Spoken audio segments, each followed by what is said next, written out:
Namaskar. Hello and welcome to PGurus channel. I'm your host Sree Iyer. We're going to talk about the latest ruling that came down the pipe from the Federal Appeals Court by a 7-4 margin. They have set aside all the tariffs that the Trump administration has given. To understand the nuances, to understand where it is going to go next, we have a small slide deck. And before I go into this slide deck, a small request to all of you to please like this video, and if you've not already subscribed to our channel, do subscribe to our channel. Let's take a quick look at this court ruling. Remember, viewers, I'm going to take you back to a few months because this has been something that has been raging ever since the Trump administration took office. Let's go to the next slide, please.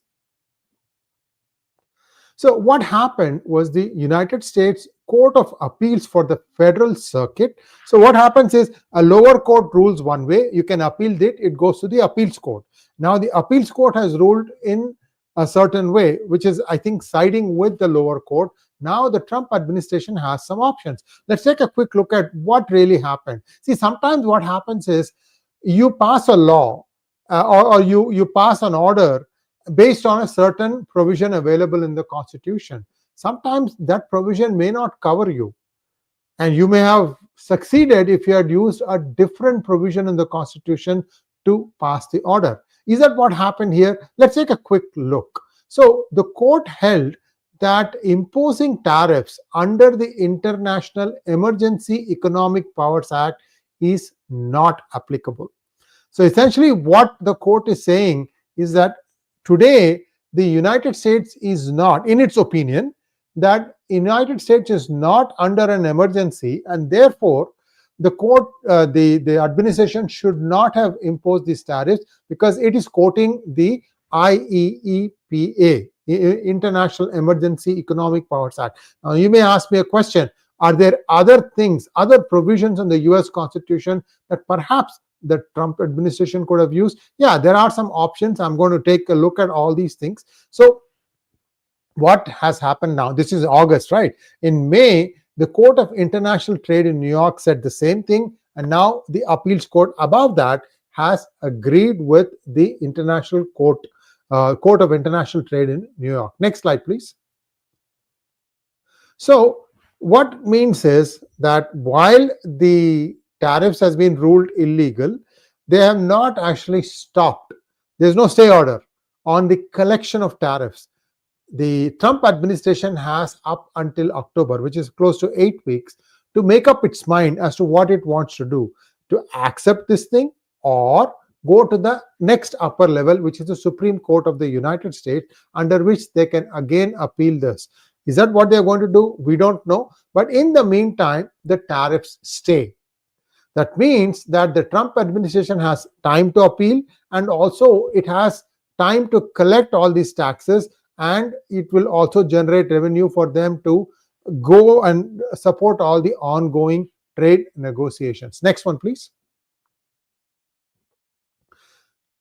So the whole story started not in May but in April. April 2nd was called as Liberation Day, and on that day tariffs were put with saying that there will be reciprocal tariffs up to 50% of the countries with which it runs trade deficits, like India, and a 10% baseline tariff on most other trading partners. For example, Singapore 10%, United Kingdom 10%. The tariffs were suspended for 90 days to allow time for the countries to negotiate with the United States, and that time has run out. 90 days is 3 months, right? May, June, July, that is done. In fact, they got an additional 30 days, especially countries like India, and on 27th August, it actually took effect. Now, countries like Laos and Algeria faced higher levels even on April timeline itself. Let's go to the next slide. So this was one aspect of trade tariffs because of trade deficits. There is another tariff percentage that was enforced, and that was enforced on 3 countries mainly: China, Canada, and Mexico. And this had to do with how they were allowing fentanyl to come into the United States.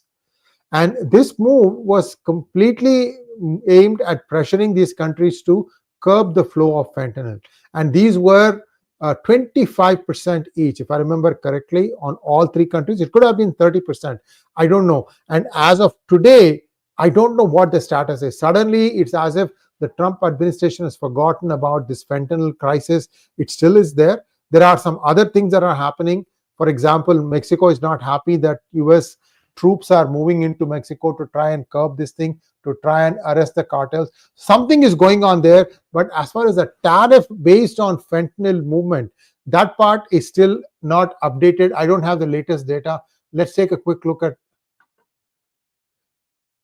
So the other thing aimed at Mexico was not just tariffs, not just fentanyl, but also the illegal immigrant traffic that was coming in. As a matter of fact, you will be surprised to know, viewers, that illegal migrant numbers were high from the southern border, but the type of illegal immigrant coming in from Canada was far more dangerous. It is believed that many criminals came in from there. So both these countries were getting it for not also doing a good job on fentanyl enforcement as well as illegal. Then on top of all this, for steel, aluminum, autos and auto parts, there was an additional 25% tariff that was levied.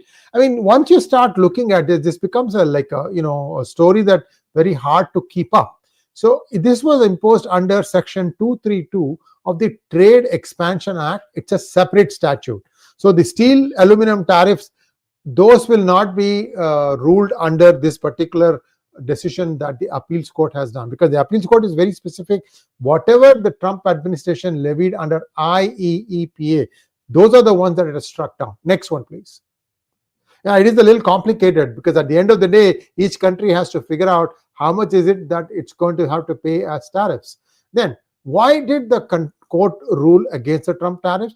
The thing was that the court held that for a sweeping tariff levying on all the countries, it is not the administration, but rather it should be the Congress that should be having the power to impose taxes, and that IEEPA does not override this core congressional power. Remember a few things, viewers. The Congress is the one that appropriates money for various initiatives. The Congress is the one that allows the president or sanctions the president to go to war with other countries. Same way, the Congress is the one that has to decide whether levies, a tariff should be levied across the border on many countries. So this is what the court is ruling. Remember, viewers, again, this is an appeals court that is saying that. It doesn't mean that SCOTUS will agree in the same way. Now, the court also ruled that IEEPA rule allows the president to regulate imports during a national emergency. Regulate imports during a national emergency, but does not authorize tariffs, duties, or taxes. And this is according to IEEPA. But there is another act called the Trade Act of 1974, which explicitly grants such powers with limits. Could the verdict from the appeals court have been different if Trump administration had used the Trade Act of 1974? Well, that's again something that the Trump administration may be keeping in its back pocket. Should the SCOTUS also side with the appeals court and say you cannot levy these tariffs, then Trump may come back in a different way. Let's wait and see how that goes. Next one, please. So the court also feels, this is where the opinion part comes in. It feels that it's unlikely that Congress intended IEEPA to grant unlimited authority. That means it comes down to interpretation. Is the United States in an emergency today? If people say yes, then what is that emergency? Are people being curbed? Are there capital controls? Are there restrictions on movement of people? What is the emergency that the United States has? So these are all the questions that the court is asking. So I'm sure the Trump administration is going to have a very robust defense when this thing goes to the next level, which I expect it to do. So when you cannot justify an emergency, then the court questioned whether the long-standing trade deficits qualify as unusual and extraordinary threat. So that needs to be invoked under IEEPA. So basically, that is what the point is. It's a matter of interpretation. Is there an emergency? If so, what is that emergency? That is a question. So for fentanyl tariffs, which is a separate category, the court ruled they did not directly address the drug trafficking emergency, instead aiming to create economic pressure which exceeds IEEPA scope. So the fentanyl part also has been struck down by the appeals court, according to my understanding. And viewers, I'm not a lawyer, but that's what it appears to be. Again, these all will be challenged in the Supreme Court of United States, I think. Let's go to the next line. So what are the bases? See, there has been precedents of this kind. There have been things that have happened in the past, which is what the court has ruled. It said that there is a principle that actions with significant economic and political impact, such as the sweeping tariffs of Trump, require explicit Congress authorization. So if you want to make that statement, then you have to have a basis for that, which means there should have been a ruling in the past that would support it. What was that? The Trump administration had cited US versus Yoshida. This is in favor of putting tariffs, 1975, which upheld Nixon's tariff under the TWEA. But the court noted that IEEPA 1977, this has come after that, and the Trade Act of 1974 were enacted to limit such executive power. So basically, the court's ruling is saying that the president doesn't have the kind of powers to do what he did. 4 dissenting judges, that means there were 4 who said it was okay and who ruled for Trump, led by Richard Taranto, argued that IEEPA's text and history, including Yoshida, permit tariffs in emergencies, calling the majority's view too narrow. So there is a realization that perhaps the United States is in a state of emergency, especially at least in the eyes of the 4 judges who dissented with the majority opinion. Next one, please. So what is going to happen? Well, first of all, we have to look at the impact on US economy and Treasury. What is going to happen is, till July, the Trump administration claims it has collected up to $159 billion as tariffs, and that is more than double from the year before. The Justice Department warned that removing tariffs could require refunds, risking financial ruin for the Treasury.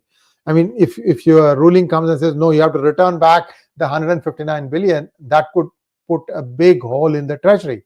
Economists fear long-term effects, higher consumer prices, market uncertainty, and slowed economic growth. Again, I'm back in the United States now. I can tell you that prices have indeed gone up a little bit, but not a lot. But this pinch will start becoming obvious in 2 to 3 months' time, because the channel is already stuffed, you see. And the channel was stuffed from the pre-tariff days. Until the channel completely takes out that and puts in the new material, you will not notice it. So we'll have to wait and see how that goes. But I have a feeling that this is going to happen in the next few weeks. What are the next steps? Appeal and alternatives.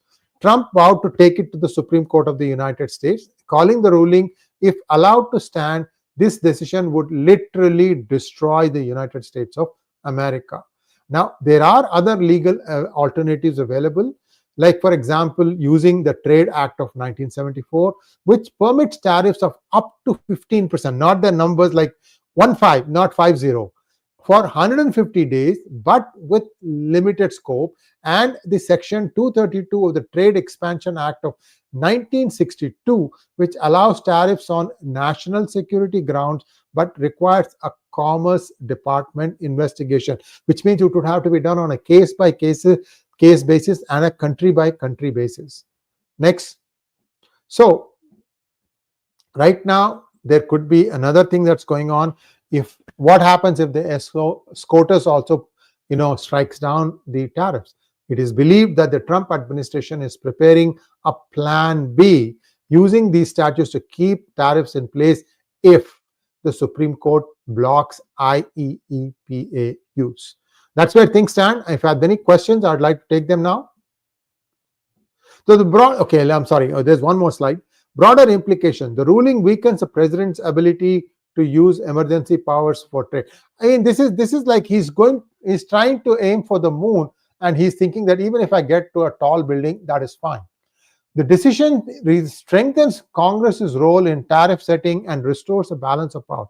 The Republicans are still a majority in Congress, and they could still rule for Trump.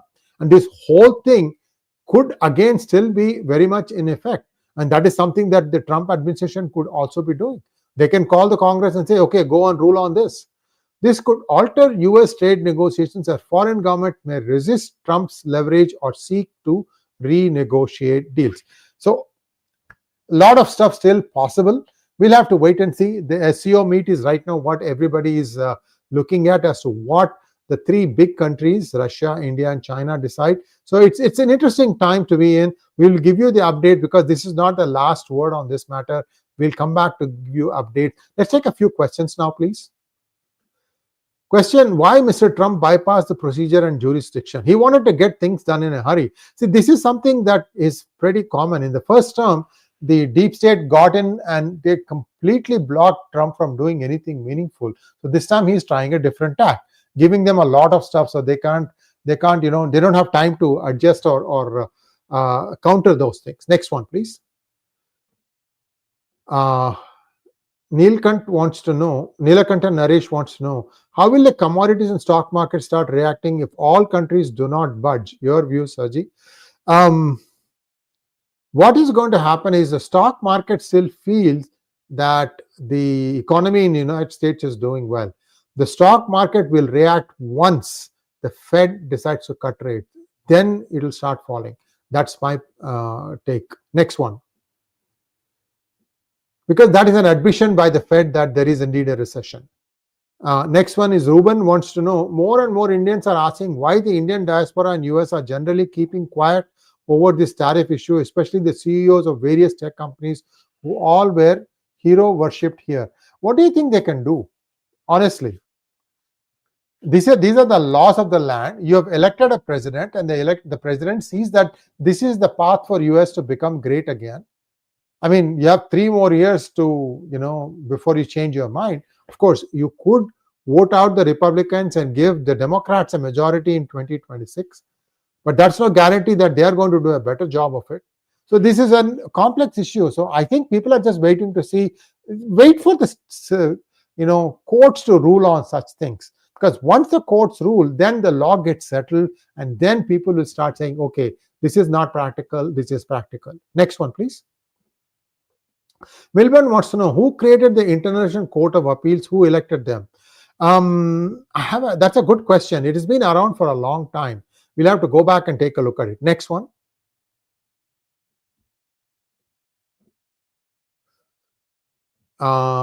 Next question is, what about Lindsey Graham's threat to put 100% tariff on India using Congress action? I mean, these are all threats by a senator. You have to, these don't mean much. Next one. Would Trump dismiss SC judges? No, the SC judges are appointed for life, till they die. So if a Supreme Court judge wants to step down, they'll just do it because of health reasons or something like that. Next one. How is the mood of the Indians in USA? Well, it is subdued. Things are getting hammered from various directions. Students are not getting good treatment. H1B also is under attack. It's a difficult time. That's all I can say. Next one. Milburn wants to know, any legal body created by unelected person should be questioned by us. Why are these bodies created by whom, and how is it a safety guard for the common man or government? It's a good question, Milburn. Yes, some more research needs to be done on this. Next one, please. Thank you, 𝗟𝗡𝗙 𝗏, for your super sticker.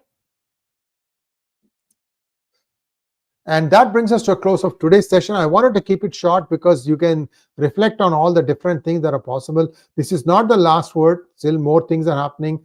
More things are going to happen. Twists and turns will take place. I'll keep you posted. Thanks for watching. Please like, share, and subscribe to our channel. Don't forget to click on the bell button for notification and get your SENGOL with enclosure now. If you already have one, you can go to I'm trying to show the QR code. It's not focusing properly today. Sorry about that. There's a QR code here. You can also scan that. Otherwise, it's available. Go to SREEIYER.com, SreeIyer.com, without the way the name looks, without the space in the middle, and you can get the order your Senghol from there also. Thanks once again. Namaskar.